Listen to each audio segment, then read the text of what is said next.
Biologiya sevərlər, bugün sizinlə deməli dayaq hərəkət aparatını öyrənəcəyik. İnsan sümük və əzələ sistemləri haqqında danışacağıq. Birinci gəlin baxaq görək ki, dayaq hərəkət aparatının funksiyaları hansı vardır. Dayaq hərəkət aparatı bədəndə dayaq rolunu oynayır. Bədənin və onun ayrı-ayrı hissələrinin hərəkətini təmin etmiş olur. Daxili orqanları mühafizə edir. Qanın formalı elementlərin əmələ gəlməsində iştirak edir. Həmçinin maddələr mübadiləsində hansı ki metabolik funksiya deyirik biz buna, mühüm rol oynamış olur. İndi gəlin baxaq ki, bəs əzələlər də biz dedik ki, dayaq hərəkət aparatına aiddir və əzələ toxunmasının 3 növü var. Enizolaqlı əzələ, say əzələ və ürək əzələsi. Bunların hər birlərini ayrı-ayrılıqda öyrənəcəyik. Yadınızda saxlayın ki, skelet əzələsinin işi iradidir, lakin say əzələ və ürək əzələsinin işi isə qeyri-iradi olur. İndi insan sümük və əzələ sistemləri, sümüklərin quruluşu haqqında danışaq. Dayaq hərəkət aparatının əhəmiyyətini bayaqları qeyd elədim, bir daha bura toxunmuram. İndi gəlin baxaq sümük toxumasının quruluşu və kimyəvi tərkibi necədir? Sümük toxuması, biz bundan öncəki dərslərdə toxumalar mövzusunu keçmişdik və qeyd eləmişdik ki, sümüklər birləşdirici toxumaya aiddir. Və sümük toxumasının 1/3 hissəsini sümük hüceyrələri, bunlara biz osteositlər də deyirik və hüceyrəarası maddələrdən ibarətdir. Bu da 1/2 hissəsini təşkil edir. Və sümük toxumasında osteositlər bayaq dedik ki, nələrdir? Sümük hüceyrələridir. Və həmin bu osteositlər canlıdırlar və çıxıntılara malikdirlər. Məsələn, testlərə düşə bilər ki, aşağıdakı hüceyrələrdən hansı çıxıntılara malikdir? Deməli, osteositləri götürəcəksiniz. Və sümük toxuması digər toxumalar kimi həm sinirlərlə təchiz olunubdur, həm də ki, qan damarları ilə təchiz olunubdur. Həmçinin osteositlər biz deyirik ki, sümük toxumasının kanalcıqlarında qan damarları hesabına neyniyir? Qidalanmış olur. Və biz burada sümüklərin tərkibində olan sinirləri, sonra görürsünüz, sümüklərdən keçən sinirlərdir, qan damarlarıdır. Həmçinin çıxıntılara malik olan osteositlər və onların arasında yerləşən hüceyrəarası maddələri görmüş oluruq. Deməli, hüceyrəarası maddə 3/2 hissə oldu. Osteositlər isə sümük toxumasının 1/3 hissəsini təşkil eləmiş oldu ki, bunlar bizə məsələlərdə lazım olacaq.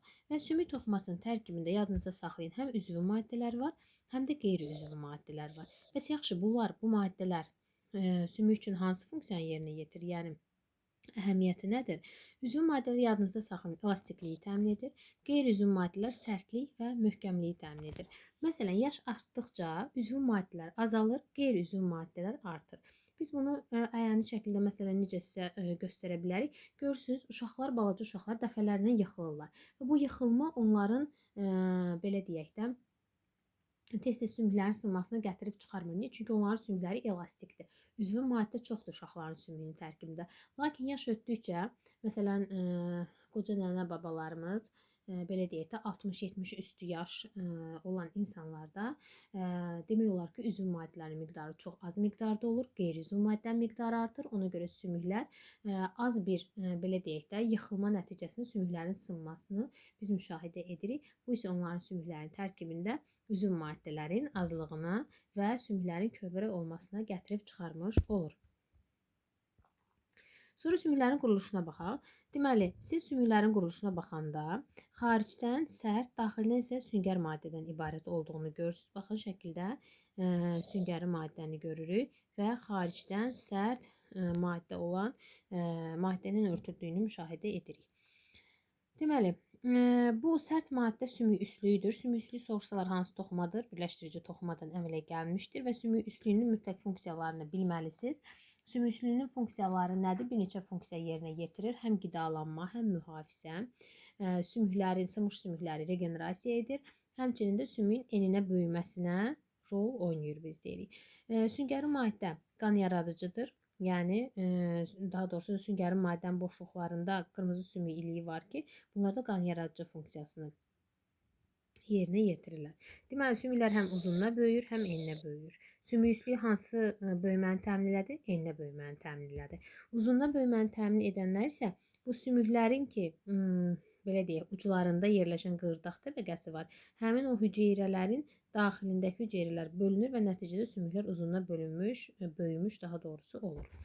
Sonra keçək sümüyün növlərinə. Sümüyün hansı növləri var? Sümüklər var, uzun sümüklər, qısa sümüklər, yastı sümüklər, bir də qeyd eləyəcəyik qarışıq sümüklər. Gəlin indi bir-bir bunlara baxaq. Uzun sümüklər hansılardır? Biz bunlara borlu sümüklər də deyirik. İnsanda uzun borlu sümüklər 12 ədəddir. Və uzun borlu sümüklərin daxilində həm sarı sümüklük var, həm qırmızı sümüklük var. Məsələn, misal üçün budur, bazını burada biz misal göstərə bilərik. Yəqin ki, burada şəkillər var, indi göstərəcəm sizin üçün. Əvvəlcə danışım, sonra göstərim.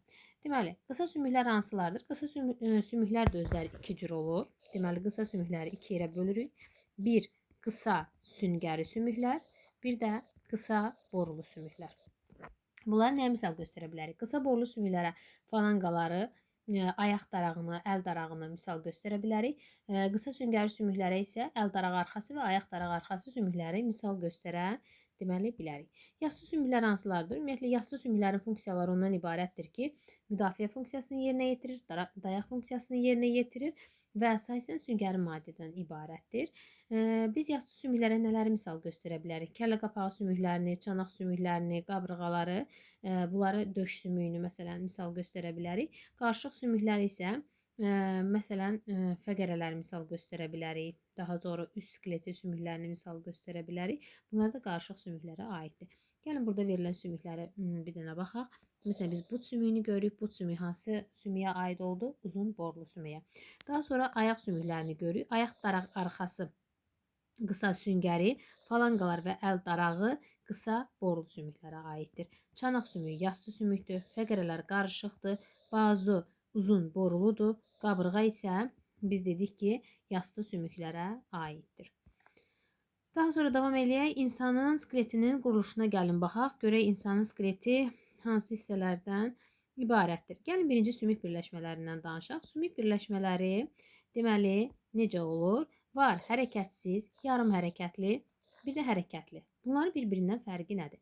Məsələn, siz burada kəllə qapağı sümüklərini görürsünüz və bunların tikişlər vasitəsilə və belə birləşdiyini müşahidə edirsiniz. Hərəkətli sümüklər arasında elə adından da bəllidir də, bu sümüklərdə hərəkət olmur. Biz bura bir çanaq sümüklərini misal göstərə bilərik ki, onlar tikişlər vasitəsilə hərəkətsiz birləşibdir. Bir də ki, kəllə qapağı sümüklərini misal göstərə bilərik. Yarım hərəkətli sümük birləşmələri hansılardır? Yarım hərəkətli sümük birləşmələrini biz fəqərələri misal göstərə bilərik. Düzdür? Məsələn, büzdümlə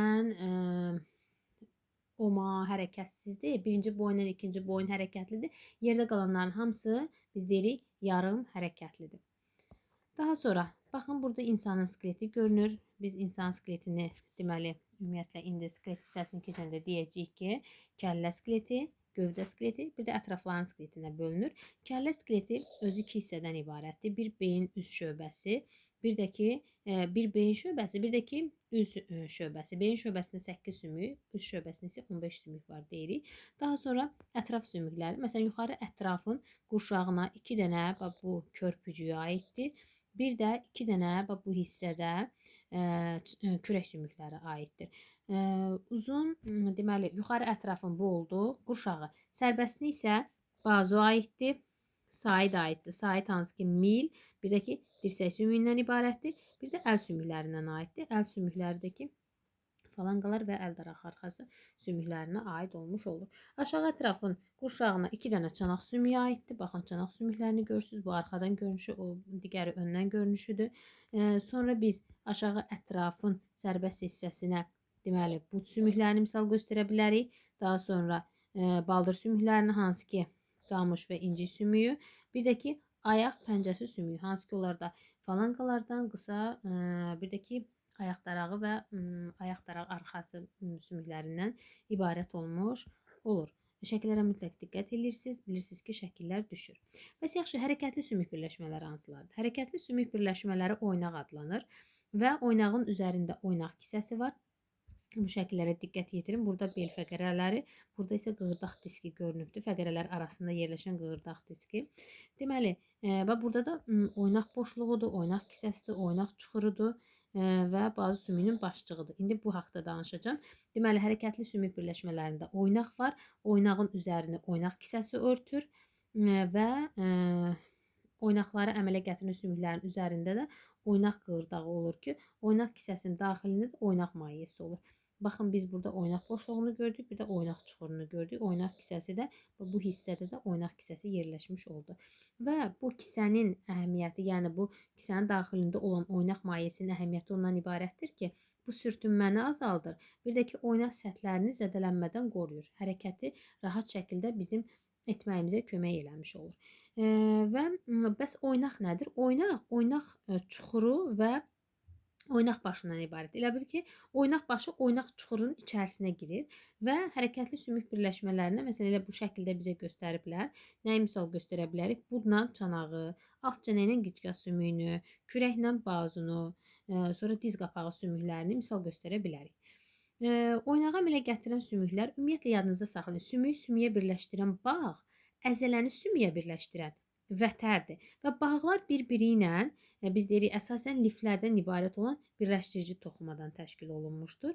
Və bu da ki, həmin o bağlar oynağın sabitliyini, möhkəmliyini təmin eləmiş olur.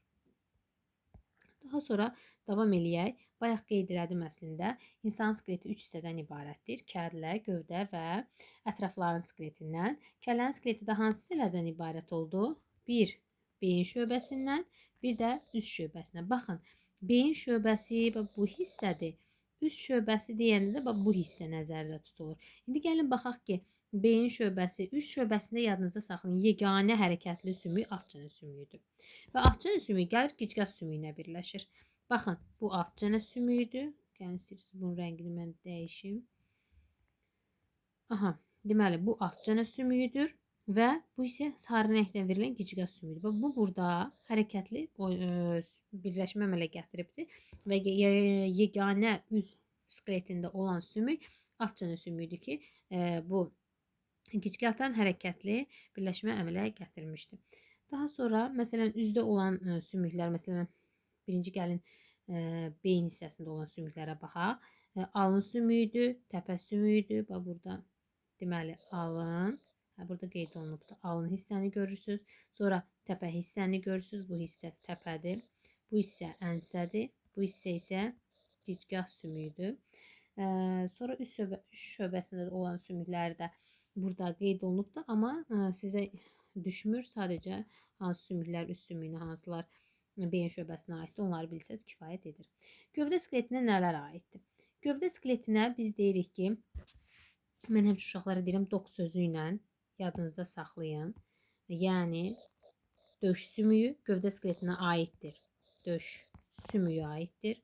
Onurğa aiddir. Onurğa da indi qeyd eləyəcəm ki, 33-34 fəqərədən ibarətdir və qı isə qabırğadır. İnsanda da 24 dənə qabırğa var və onun 7 cütü həqiqi, 3 cütü yalançı, 2 cütü isə azadi və yaxud da sərbəst qabırğadır. Gəlin baxaq, bizə burada fəqərələr göstərilib. Həm yan tərəfdən göstərilib, həm də ki, arxa tərəfdən göstərilibdir.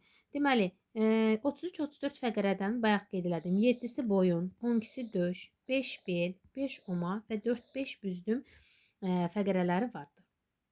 Və insanın onurğa sütunu S şəklində deməli quruluşa malikdir. Bu verilmiş belə deyək də fəqərələrdən ikisi önədir, ikisi arxayadır. Məsələn, boyunla bel şöbəsi önə lordoz əmələ gətirir. Döşdən oma isə arxaya kifoz əyriliyini əmələ gətirmiş olur biz deyirik. Bir də bundan əlavə qeyri-normal əyriliklər də var. Patoloji kifoz, məsələn qozbellik deyirik. Patoloji lordoz, bir də ki skalyoz var. Skalyoz da yanlara əyilmədir. Deməli, qeyd edirik. Sonra burada onurğa sütununda olan fəqərələrin quruluşu göstərilib. Məsələn, döş fəqərəsidir, bel fəqərəsidir. Bunlar nələrdən ibarətdir? Fəqərə cismindən ibarətdir, fəqərə dəliyindən ibarətdir, bir də nədən ibarətdir? Çıxıntılardan ibarətdir biz deyirik. Və bu onurğa sütununda, onurğa belə deyək də kanalında onurğa beyni biz bilirik ki yerləşir. Bunu da sinir sistemi dərsində keçmişdik. Burada insanın döş qəfəsi göstərilibdir. Döş qəfəsi neçə sümük birləşməsindən yaranıbdır? Döş qəfəsində yadınızda saxlayın 24 dənə qabırğa, 12 dənə döş fəqərəsi, bir dənə də döş sümük, cəmi 37 dənə sümük döş qəfəsinə əmələ gətiribdir. Və bayaqları mən qabırğaları dedim əslində. 7 cütü həqiqi qabırğa. Niyə həqiqi qabırğa deyirlər? Öndən gəlib döş sümüyünə birləşir. Arxadan döş fəqərəsinə birləşir. Yalançı qabırğalar 3 cütdür. Bunlar gəlir, elə bil ki, yalançılar arxadan döş fəqərəsinə, öndən 7-ci cüt həqiqi qabırğaya birləşir. Sərbəst qabırğalar isə 2 cütdür, yəni 4 ədəddir. Bunlar yalnız arxadan, bir dənə fikir verin, bu hissədə belə yalnız döş fəqərəsinə birləşir. Öndən heç nəyinə birləşmir. Bu belə sərbəst. 4 dənədir. İndi o arxadakılar düşmür şəkildə. 4 dənə belə azadə qabırğalarımız var biz deyirik. Ətrafların skeletini bayaqları qeyd elədim. Amma istəyirsiniz burada yenə də mən sizə təkrarən göstərə bilərəm. Deməli, ətrafların skeleti neçə yerə bölündü? İstəyirsiniz burada yazın.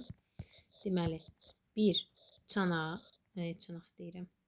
Üzrü sayın. Deməli, ətrafların skeleti bölünür ön ətraf, arxa ətraf. Ön ətrafın skeleti bölünür sərbəst, bir də qurşaq. Eynən arxanki də bölünür sərbəst, qurşaq. Bir də bunları yazmayacağım, indi şəkildə göstərəcəm.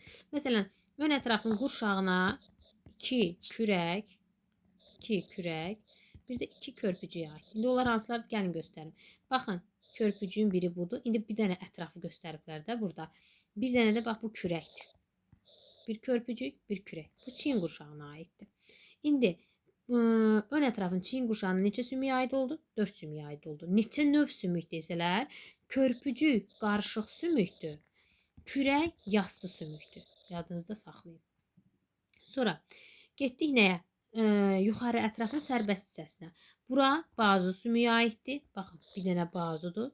Sonra saitdir. Sait mildirsək sümüyündən ibarətdir. Bir də əl pəncəsidir. Buna da daraq arxa sümüyü, əl darağı, bir də falanqalara aiddir. Getdik arxa ətrafın çanağına və sərbəstinə. Daha doğrusu sərbəstinə və qurşağına. Qurşağa nə aiddir arxa ətrafa? 2 dənə çanaq sümüyə aiddir. Sərbəstə nə aiddir? Bu da aiddir. Baldır aiddir. Hansı ki baldır, qamış, inci sümüyündən ibarətdir. Bir də ayaq pəncəsi. Ayaq pəncəsində də daraq arxası sümüyü var. Ayaq darağı sümüyü var. Bir də falanqalar var. Bu da oldu sizin ətraf sümükləriniz. Sonra burada ayrı əzələ sistemini inşallah gələn dərs izah eləyərəm. Hələ ki bunları öyrənin.